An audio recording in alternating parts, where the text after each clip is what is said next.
Bonjour, aujourd'hui on va traiter une petite énigme, quelque chose de très simple. À plusieurs reprises, je me suis dit que j'allais plutôt montrer ça sous forme d'étude de coup.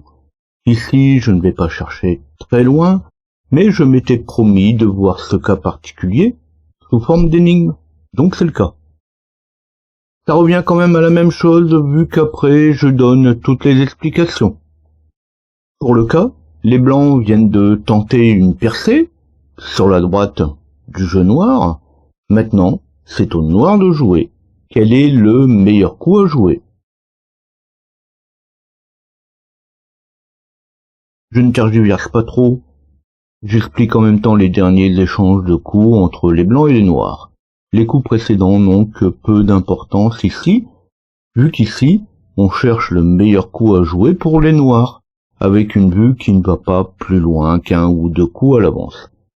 Après quelques échanges autour des cases centrales, la reine noire prend le fou en B7.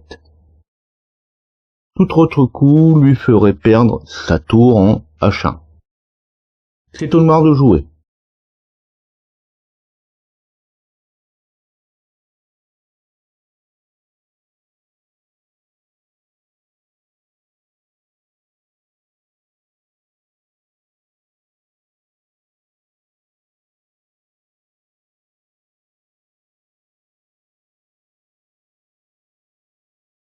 Comme indiqué dans une autre vidéo, on va pouvoir essayer d'appliquer une prise en fourchette grâce au cavalier qui va se déplacer de B4 en C2. Contrairement à ma vidéo d'explication, cette fois le roi est dans l'une des deux pièces qui est attaquée. On parle alors de fourchette royale. Le cavalier ne pouvant être pris par une pièce blanche, le roi blanc n'a pas d'autre choix que de se déplacer pour contrer l'échec, ce qui va laisser au cavalier le champ libre pour prendre la tour au coup suivant.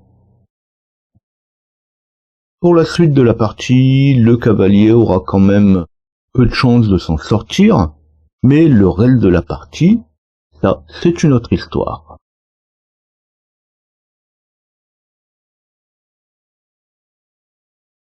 Tant bien même que le cavalier soit perdu, il n'y a pas photo entre perdre une tour contre un cavalier.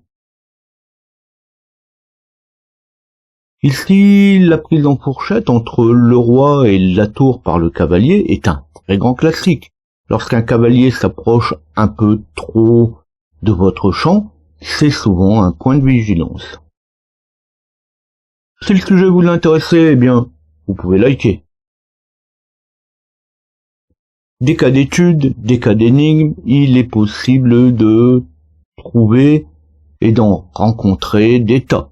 Vous pouvez vous abonner et activer la cloche si vous désirez retrouver mes prochaines vidéos. Posez vos questions, laissez vos remarques et suggestions sous la vidéo. À bientôt.